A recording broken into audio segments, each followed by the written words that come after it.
Welcome to another episode of Bright Headed Publishing Audiobook Book Club. I am your host, Kelly Morgan. I am so excited because today I am speaking with author Faust Ruggeiro.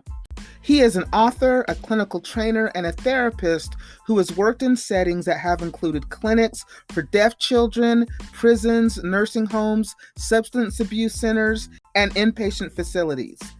And he is the president of the Community Psychology Center in Bangor, Pennsylvania. He has written a wonderful book, the Fix Yourself Handbook. As Faust says, this is the roadmap to transform your life into a healthy, happy journey. Welcome to the book club, our newest member, Faust Ruggeiro.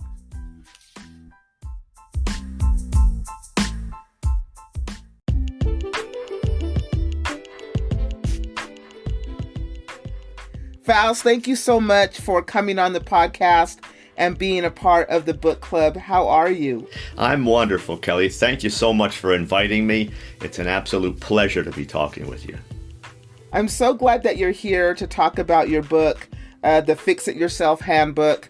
I had a chance to read a little bit about it, and so I can't wait to get into it. But before we get into the book, I always like to find out about the journey to how the book became the book, because I have found that most of the time when somebody has a book inside them, it usually takes a while before it comes out, or it maybe doesn't come out as a book at first. So how did this book become a book? This is the result of about 30 years of private practice. And I, maybe 25 years ago, began putting together a program that I've used in the practice I've been using it for over 20 years, and I just wanted to put this into a text, and I was giving people, little written things here, written things there. So, the book, it almost wrote itself. I knew it was there. I knew I was ready to go with it, but I wanted to put that program into a kind of a formal text that I can just get out to people, because it's done so much good for the people that I've been dealing with. So when you put the book together, you self-published, and you had told me that you put a team together. What was that like? Well, that actually came out of working with one of the agents, and you go back and forth, and the agent actually sent me to a copy editor. There were 3 or 4 she had, and I chose this one who was very well versed in self-help, which is what I was doing, and it happened to be that her husband was a publisher at one time, and so I started working with both of them. I had 2 agents in the picture at that time. Really thought I was going to go traditional, but the book should only be this length. It should be for this target population. Let's change this around. Let's change the title around. And by the time I got to about 6-7 months into it, I said, this is not what I want. This is not. This is a program, and it needs to be presented in a specific fashion to teach people, and they were going to chip away at it. So I just decided to go with that group. I had another person who wrote query letters and has been in the industry for 30 years, and she's fantastic, and she was a great advisor. So I just put that kind of a team together, and that's what I'll do with the second book. And I don't see the reason to have someone keep telling me that I should change what I'm doing. I like what I did, and the reviews are fantastic, and it's helping people. So I think I made the right decision.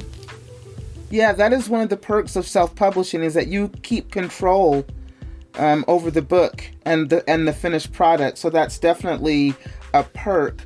So you had mentioned that you're working on a second book. When you wrote the first book, did you know that you were going to write a second book and maybe now become this author?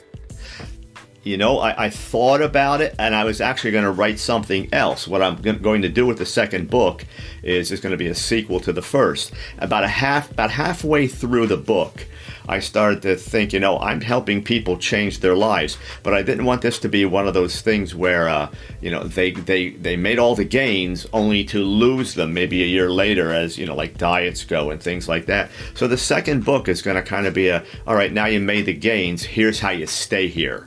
So, and I think that's what's needed in self-help. I see so many books in self-help that are out there. They throw things at people. They're not explained well enough. They don't give them the advice to actually get them there.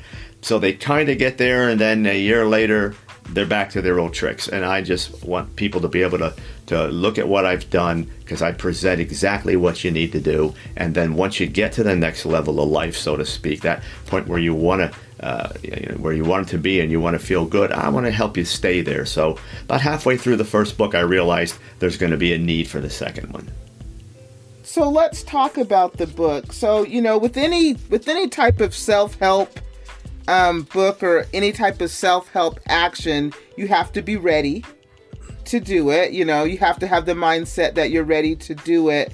And I noticed that in your process, you said 52 steps, correct? Right. So are these 52 consistent steps every single day? No, the processes are 52 things that we use and we apply them where necessary to the various problems. So the book is written so that the 52 processes are there, and we explain what they are, and then we go into the chapters, and each chapter will use specific processes.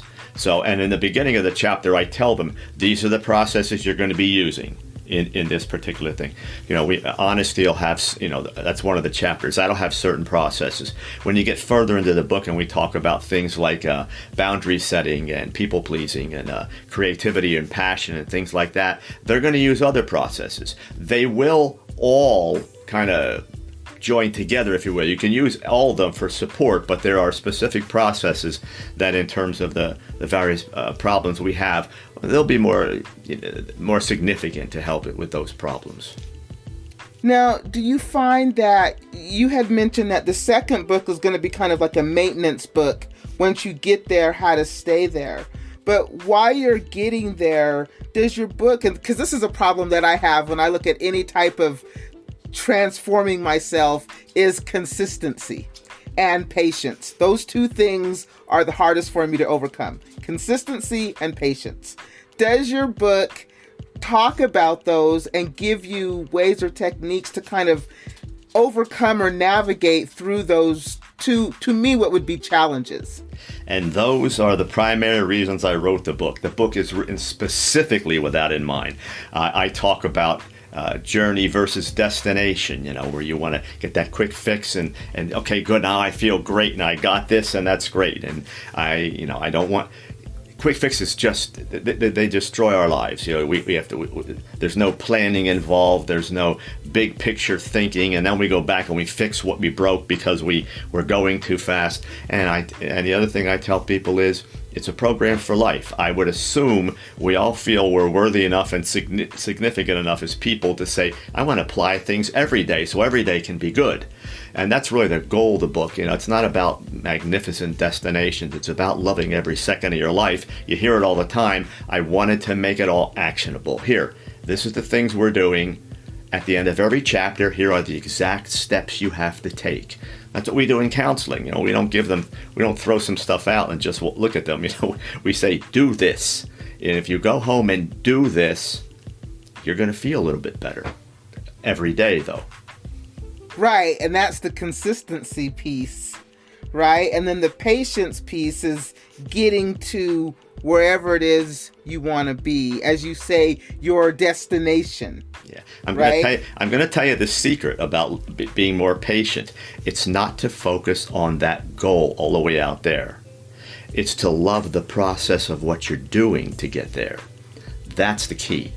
And that's what I want my people. When they come into counseling or whether it's reading the book, I tell them, learn how to love the journey to get to where you want to go.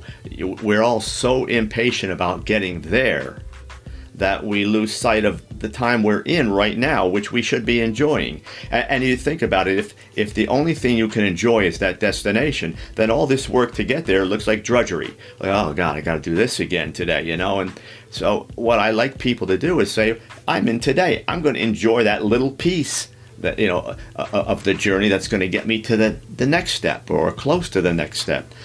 I hate to think that you live 90 years or whatever, you turn back and say, well, gee, about 5 of it was great. That's where all my great destinations were. And the other 85, I said, I was working just to get there. That other 85 is the bulk of your life. I hope you would want to spend time enjoying that, so you enjoy the work to get there. That's the secret. And so when you are on this journey to get there, you have to look at all aspects, right? The physical, the emotional, the mental, and it's really everything, the intellectual, everything.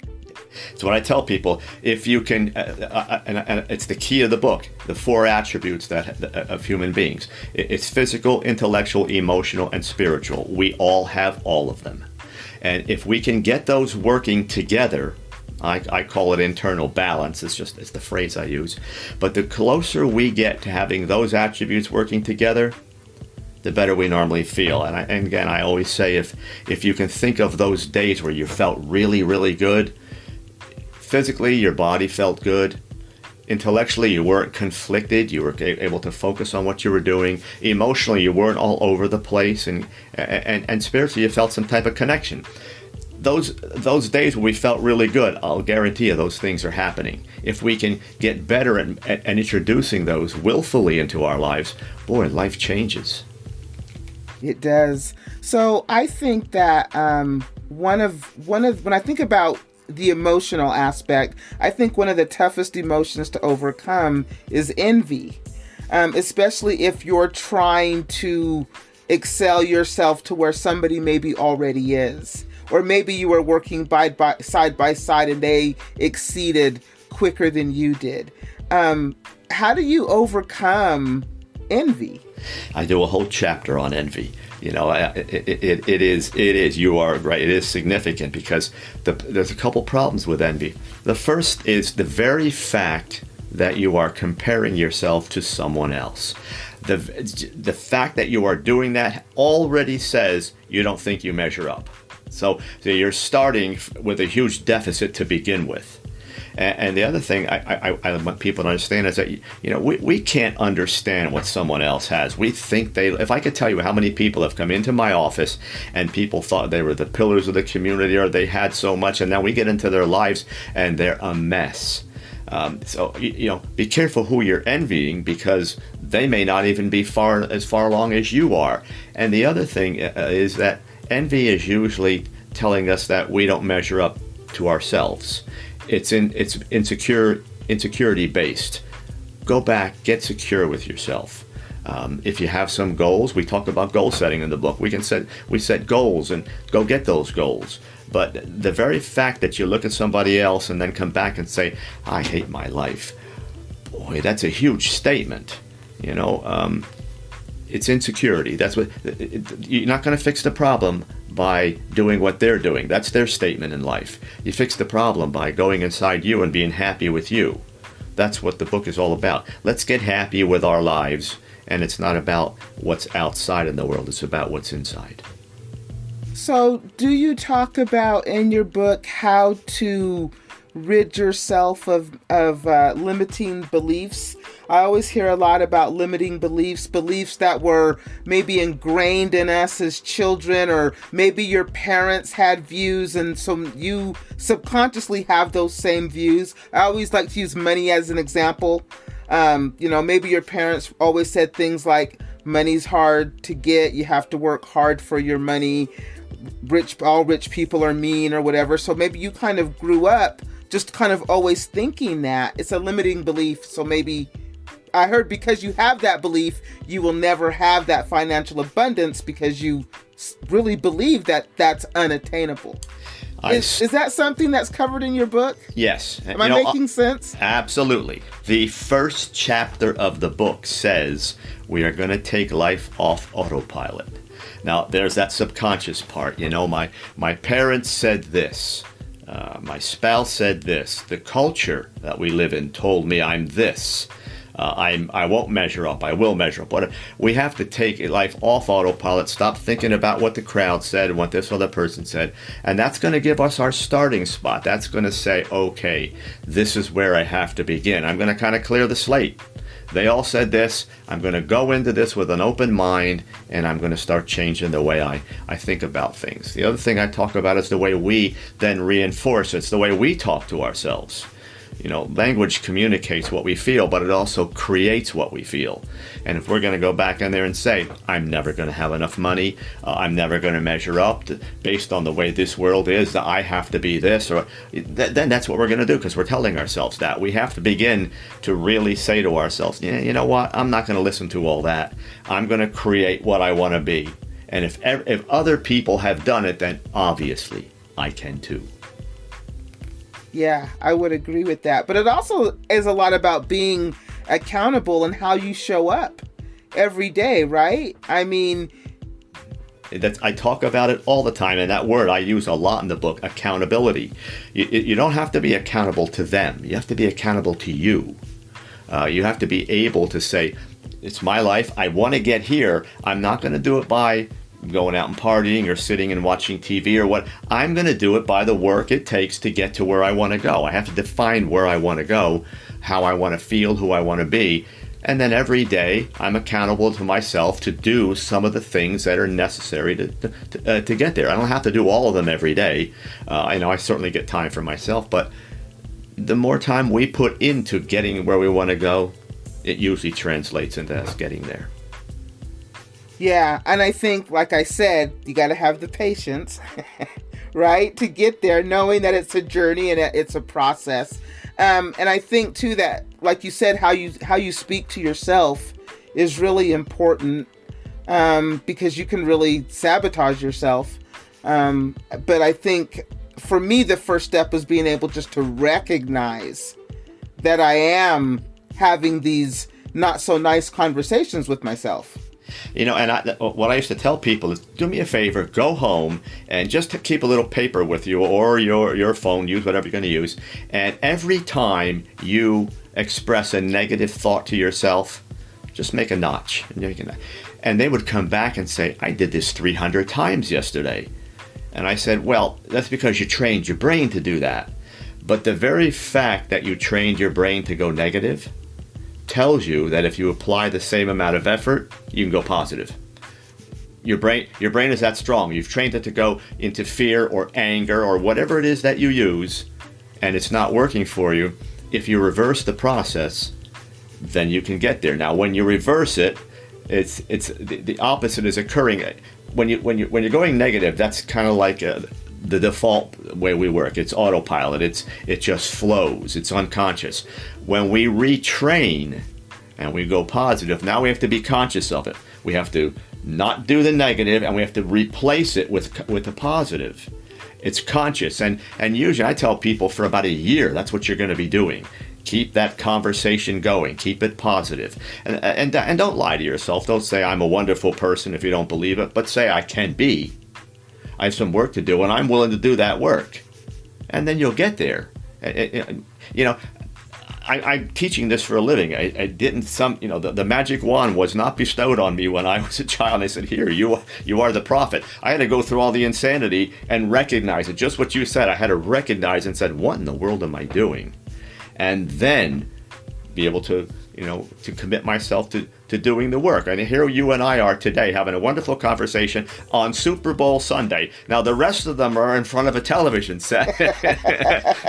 And we're chipping away at making our lives go where they want to go. In the end, if we want to watch the Super Bowl, it'll be on tonight. And in the meantime, here we are. We're doing something that maybe is going to change our lives or change whoever else listens to the podcast. I think we did okay, but we can't just lay down and have the beer on the sofa with the chips right now. We made another commitment, and we're holding ourselves accountable.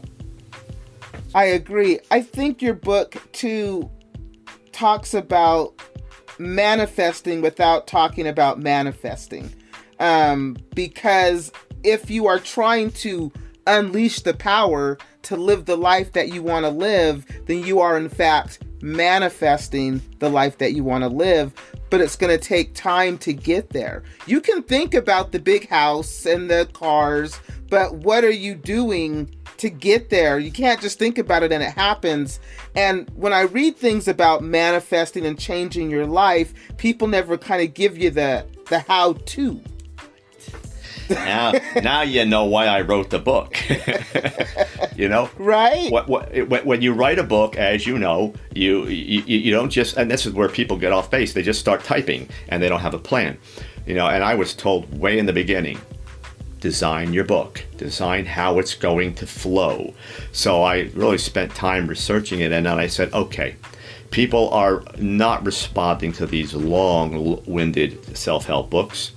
They're not responding to things that are books that are only put out for women in, which is really self-help. Women from 20 to 50 kind of, I wanted to write it so that people could go in there. I wanted a lot of problems covered, so there are 36, not 3 or 4. I wanted short chapters so they can get in there and use it as an educational book and a reference book. Then I wanted to go at the end of every single chapter and say, do exactly these things. Now I'm getting feedback from people saying, I don't have to spend all day going around in circles, and I get to the end of the chapter and they're telling me about mindfulness and they're telling me about love yourself, but there's no, it's like buying a 1,000-piece erector set and there's no instructions, is what they were telling me. Yours finally gave instructions. Go do this exact thing, go do it. And if you do it, you're going to be in great shape. And I think, too, most people want to know if they do it, how long is it going to take? And you just said for about a year, you got to have that positive feedback to yourself. You're going to do these things. And you're right. But you know what's an interesting thing that happens? And I hoped it would happen, and I'm getting feedback that it does. People are saying the moment they decided to commit, the moment they said, okay, I'm going to do this. This time I'm doing it. I'm going chapter at a time. I'm going to take my time. I'm going to go slow. I'm going to hold myself accountable. And I'm going to start taking that advice at the end of the chapters. That very decision put them in a position to say, I'm already feeling some things. Yeah, because you made a decision. And autopilot and following the crowd and all that old self-fulfilling prophecy stuff, that has us just executing what's unconscious in our heads. Now you went conscious. Now you said, enough is enough. I am going to do this. At that moment, you're going to feel the change. So do you, in the book, talk about when you start to make that change, what a lonely journey that can be for you? Because you might have to step away from some people in your life, and you might have to be willing to give some things up, and it might, it can be lonely. Do you talk about that in the book? Sure. And it's you can get lonely. On the other hand, this is not something you're going to do all of a sudden. That's the key. People say, all right, I'm going to start reading this now. All those friends, I can't hang with them anymore. And some of the dysfunction may come right in our own homes. We know that. And I can't go do that anymore. And I said, all you're doing is making some decisions. Some of those things have to go. Some of them merely have to change. In some situations, the other thing or other person may be okay, and maybe we're the ones that aren't doing the right thing. So what we're doing, and I present a formula in the book because I wanted something simple for the people to follow. It's just called present, understand, fix. First thing is we're presenting what the problem is. Now we're going to go get all the information, which is going to get us to those decisions. Then we're going to go fix the problem. So when you're in the beginning, don't get ahead of yourself, is what I tell people. Simply say, okay, I'm going to make some decisions. All right, I need information, and that's why we're going to get that brain working over emotions, because we want facts, and we don't want our facts to be tainted by our emotions, because we're real good at doing that, all of us. And I want to be able to then look at all the information, and then I'll make some decisions. And that's what all the book does all the way through. Every chapter runs with that formula. We're going to present the problem. We're going to get all the facts that we can. Then we're going to use those to put a plan together, which is those actionable steps at the end. And if we run our life that way, we can use that formula for every single thing that comes up in our life. I don't care if it's a pandemic. I don't care if it's social unrest. I don't care if it's sexual stuff. Whatever it is, we can solve anything if we get stronger inside, and I'm just given a roadmap to get there. Yeah, and I definitely appreciate having the roadmap, because there can be lots of challenges along the way and how to deal with things. And so do you talk about like dealing with like maybe anxiety? I think the biggest one is fear, and understanding that fear is an illusion for them. It really is. Things are never as bad as you kind of make them out to be in your head. But sometimes getting there is just, it can be incredibly scary and challenging. I do a whole chapter on fear, and I do one on anger, because they really go hand in hand. A lot of people will express their fear through their anger, and we attack other people, and we do all those kinds of things. So yeah, so much of what we do is fear-based. Even to pick up this book, I mean, I want people to feel good about it, but they'll pick it up and say, I'm going to make all these changes. My life, you just said it, my life's going to be different. I'm not going to have my friends. Stop getting ahead of yourself, but I talk about the different kinds of fear. I talk about the different kinds of anger. And then we get right into it and say, okay, do these things, and you're going to reduce fear, and you're going to be able to deal with your anger. So it's all those self-sabotaging things that we do that get in the way. And we do them every day because the people before us and before them and before them were very well adept at doing it, and they trained us very well. All our views of what life is all about, our own and what's out in the world, comes usually from other people. So I want people to learn how to go inside yourself. You be that strong person. You be the source of those decisions. You get your information. Don't worry about what anyone else says. It's your life. Yeah, you have to be ready to do that, though, and make the commitment, as you said, and understand that it is a process and a journey to get there. But, like you said, you should be working on yourself every day. So it's not you do these things and bam, you're a better person. It is an ongoing, forever process, right? It is, and when I started doing this for myself, I said, I'm not a bad person. I'm making some decisions that maybe aren't so good. I know there's goodness in there. So what I'm going to do is I'm just going to slow it down. That was the first thing I said, let me just slow down here, because the world goes 100 miles an hour and it never slows down. And then you deal with all those, those emotions that come up, and you start realizing that you're making decisions to satisfy emotions, which is always a collision course for disaster. So you slow down, you start getting your brain to look at the facts, and the neat thing is, as you do this, you really start to feel more capable in your life, because you're making decisions based on facts. And sometimes you do not want to make those decisions. Those facts lead you in places you don't want to go, because you've never been there. Yeah. So it's why I deal a lot with abused women, and I why do you go back? Well, eventually they're going to say, they say, I know that, I know how the person is, I know how to deal with it. I said, yeah, it's familiar, and you know what to do, but when you get over here, you're going to feel a whole lot better. But the process of going there leaves them with, I'm going to drop everything. That person's not going to be there. His friends aren't going to be there. All the things I do. I said, yeah, but you're beating yourself up, and you're getting beat up. We stay with what's familiar, even if it's dysfunctional, that we feel safety there of some sort. We feel it's a comfort zone. And when we challenge that, even if it looks like it could be great, we say, gee, I don't know if I can do that sort of thing. Well, you're not doing, we're not going to say make the decision today and do the whole thing tomorrow. It's piecemeal. And you get there, and you start to familiar your brain can adapt to anything if you give it a chance. But give it a chance. Yeah, again, that's where the consistency comes in. And I recognize that, I know that when I do things consistently, and some things you don't even think about that you do on a consistent basis, like eat and sleep and drink, you do those things every day. And so, it becomes just second nature. But when you're making changes in your life that you're not accustomed to, you have to really be willing to stick with it. Right. So I like that you No, I was going to ask you, you had mentioned the different types of fear. How many different types of fear are there? You start with the irrational fear. That's what you said. Oh my God, this is going to happen, and you have no facts. You look at rational fear. Those are the two I really want people to look at, because there's nothing wrong with being afraid, as long as what you're afraid of is real.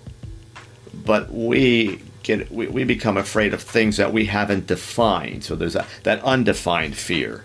I want them to define fear. Define exactly what you're afraid of.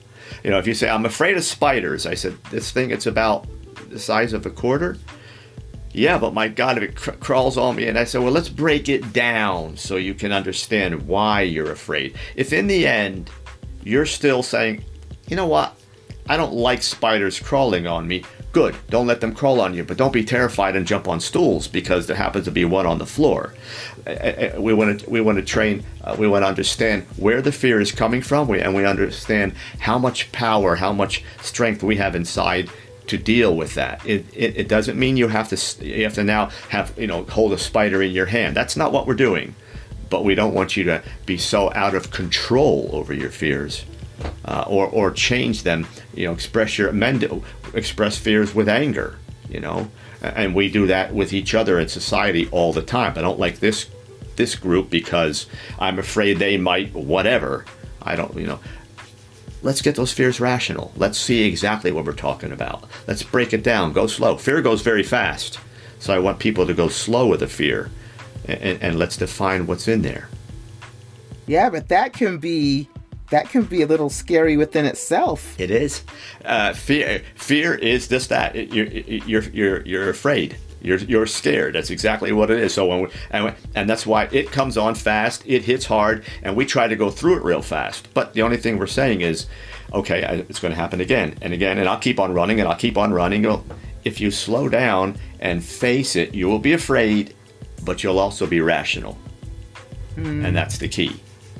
And if we get you rational, you can say, well, I know why I'm afraid of that person or that thing or trying this, but even if I don't cure it, I'm going to get a whole lot of information about it. And I'm going to learn about myself. I think it's worth it. I think that we have to see ourselves as worthy enough to apply all this effort every day, because you're alive every day. Your life goes on every day. I think you should love yourself enough to say, yep, I'm going to do that. I don't care what it takes. I'll be selfish enough to say, I'm going to change. I'm going to do all these things because I'm worth it. Because either you are or you're not. There's no halfway. Agree. There's no halfway worth it. You either are or you're not. Yeah, I would agree. So one of the things that you talked about was the spiritual side. And sometimes I think people get being spiritual and being religious confused, because to me they are two different things. Do you cover this in the book? Exactly that. I say, I talk about that stuff in the chapter on faith. And I tell people, as soon as someone says spiritual or faith, you go to God. Either you love him or you kind of don't care too much, or you hate the whole concept. And, I always call it going after the G word. The faith really starts in concrete stuff. Just like you said, we get up every day. We do all these things over and over again. We kind of know they're there. We start to develop faith. And maybe we have faith then in a person. It's a spouse, it's a significant other, whoever it may be. Well, we trust them, we feel good about it, and we realize that we have some faith that they're going to do the kind of things they usually do, and we give that back to them. We're already practicing faith. And that allows us to connect with that part of us, because there is a spiritual part of us. You're going to define that any way you want to, but it's there. So then we get into a more abstract kind of faith, and that might be a higher power. That may be God. That may be whatever you choose to accept. And we can go work at that level. And then we start to get to parts of us that we have never defined before. And what I tell people is, whether it's anger or it's honesty or it's people-pleasing or whatever in the book, you worked all those chapters step by step. When we get to the one on faith and spirituality, just put yourself in, try it, see where you go with it. Don't say no because that's what you were taught to say, or because you think someone's trying to get you to get on your knees before God. Just try it and see where faith takes you. It's your journey. But open your mind to it. Open your mind to anything if you're, and just see what's there. Yeah, I like what you said about faith. Just the little steps to have faith in just your day-to-day things, which when you say the word faith, I don't think that's where most people go until you really start to think about it. That's right. That's right. When faith, spirituality, whatever, always goes to God or religion. Yes. And religion is a tool to honor or love God. That's all religion is, and we get hung up with, like everything else, if you don't do it the same way I do it, then there's a problem. Go define it for yourself, but just put yourself into it and see what you get. You may, if in the end you say, no, I can't do this faith thing or this spiritual thing, that's up to you. But what I'm saying to people is there are 4 attributes. If you decide to take any one of them, not just spiritual, any one of them and say, I'm not going to deal too much with that one, well, now you've got this kind of, this car with 3 wheels going down the road now. So, at least find out what's there. See how you can apply it in your life. See how far you want to go with it, like any other process. So, when you are ready to unleash that power inside and you're going through the steps, you had mentioned the book gets you there, and now the second book is going to help you maintain. Because is it that people tend to slip back to their old habits because they really didn't believe? No, I that could be for some, but what really happens is the world chips away. When people come to counseling, one of the things I always tell them, I said, unless we're going to get all the significant people in your life into my office and say, here's the changes she's making, so could you all support her, you're going to go back into that world that has not changed. So we want to be able to get you as strong as you can on the inside. Understand that the world didn't change. You're going to go back into it, and you're going to try to maintain those changes. Since that's happening, and the world is chipping away, we're going to see some regressions toward the mean, if you will. Now, in the first book, I wrote it like a reference book also. So 4 or 5 page chapters. If you say, gee, I'm getting scared again, or I'm getting angry again, you can go pick up the book, go right to that chapter, say, okay, this is what I was doing. All right, there's that piece of information I forgot, and now I'll go right back to the steps. So that's already built into the program. The second book is just going to take it at a higher level. Okay, now you've been here, you're not afraid, but but since you're not afraid, what's that going to tell you? Well, you'll probably challenge yourself more. You will. So let's get you to work with the processes at a higher level with more intense challenges or challenges more often. So that's what the second book will do. So it's a reference book with a second one coming that will say, now let's do this again, but at the higher level, so we can take those initial skills that you learned and those tools that you're using, and let's apply them to more significant movements forward. And when do you anticipate that second book being available? I'm hoping by the end of the year. I'm hoping by that point. I know how I'll write it and when I'll get there. Then it gets in the hands of the copy editor, and I fortunately have a wonderful person that does that, and she connects every dot in the book. She's very good at that. You said this here, but it didn't quite mesh here, or gee, you can connect chapter 15 with chapter 3, and then she's got people reinforcing everything they're doing. So she may slow me down a bit, but I don't try to go fast, because the finished product, you want something I want that people to be able to hold on to that. So hopefully at the end of the year, next year at this time, somewhere around there. So you had mentioned in your book that you are transforming your life into a happy, healthy journey.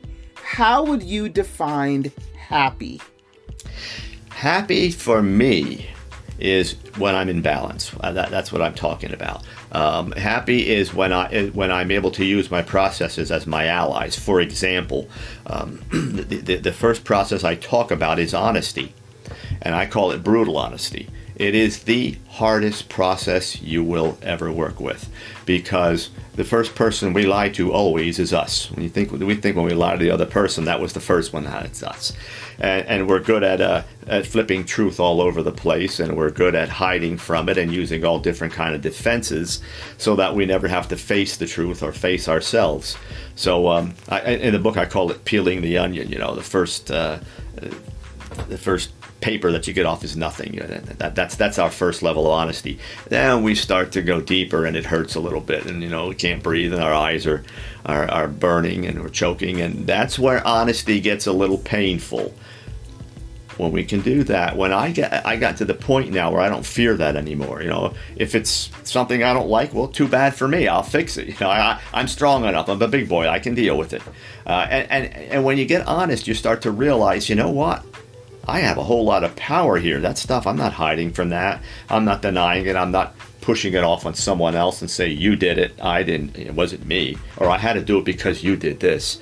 It's just straightforward, honest, and sometimes it kicks you in the back end, but you look at it and say, yeah, but I didn't go down the road making a fool of myself, and I didn't tell myself, I didn't turn my brain on me. I used it for good stuff. When you get there, you really start to feel a power. Honesty's the big one. It opens the door to all the others. That's why I have it in the first chapter. Yeah, I would agree that honesty can be hard when you're taking a hard look at yourself and starting to deal with things that maybe aren't the best part of you. That can be hard. That can be really difficult. Yeah, it challenges, and you feel you're you're not as good as someone else. They have all this. Now they're going to know this about me, and you don't have to tell anybody. You're being honest with you. That doesn't mean after you're honest, you got to go and say, okay, I want you to know that I was doing this. Now I'm doing this. It's just about you. You're making some changes. You're admitting the truth. You're hearing some things maybe that are too complimentary. That's okay, because it's just you. If you want to share them with someone else, your significant other, a counselor, whomever, that's fine. Have someone that you trust. You can do that, but know that what you're saying and the way your brain working is an honest way, because that starts everything. Do you address shame at all? Shame maybe comes. That's. Yeah. That comes in the chapter on forgiveness. And again, that's another part where I have it's just, self-help and go forgive other people. That's wonderful, but it never, ever happens until you forgive yourself. Again, everything starts inside. You're honest with yourself. If you can do that, you're going to go in and get those parts, those things you did that weren't so nice, maybe to someone else, or that hurt yourself.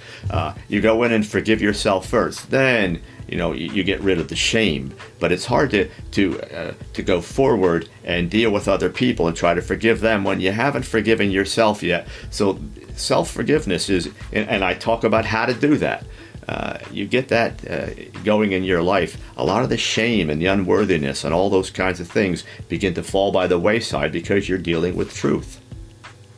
So a lot of self-help books always talk about how to maybe show up in relationships, or about relationships with other people, whatever that relationship is. Your book is really not talking about relationships with other people as so much the relationship with yourself. Yeah, it starts there, goes all the way into the last few chapters where I start getting into how you love yourself. And again, finally, I put a roadmap together, because how many times have we heard that? You got to love yourself. That's great. How do I do that? So I talk about going through all these processes and building a world inside you that you like, that you get up every day and say, I like this. Now I can start working on loving myself. And then when we talk about relationships, once I love me and I understand how to do that, I can turn that outward, and then I talk about relationships. And the problem, that I think with relationships is that we're trying to complete ourselves with a relationship. We're hoping that whatever we do, that person's going to reciprocate and come back.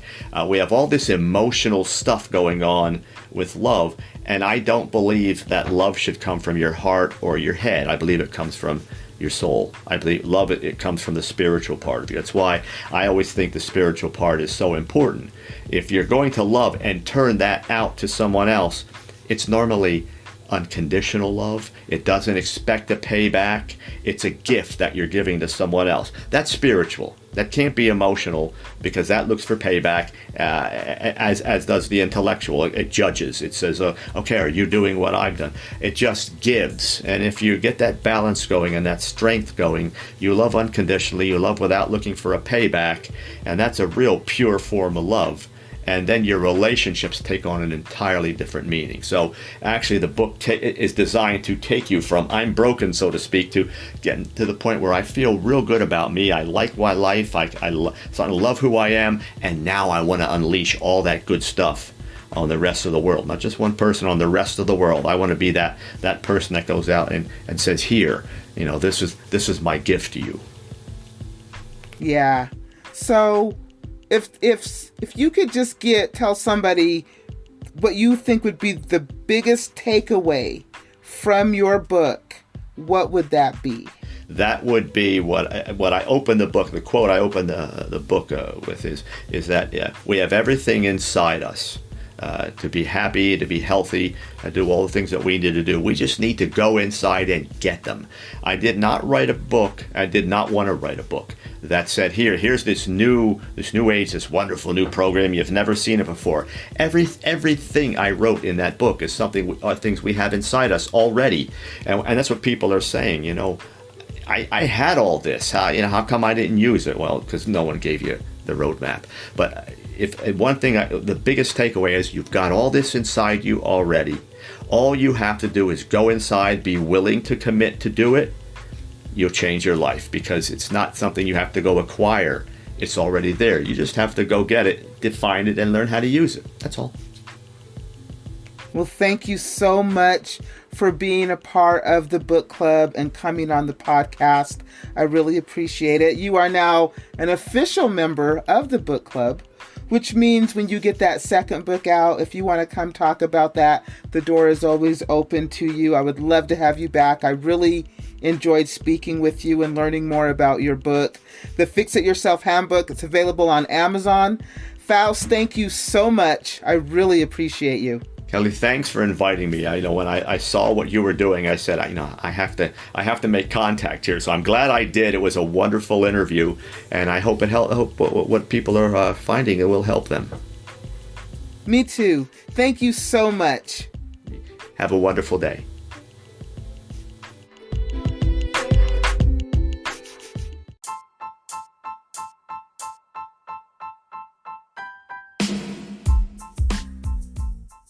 Thank you for listening to another episode of Bright Headed Publishing Audiobook Book Club.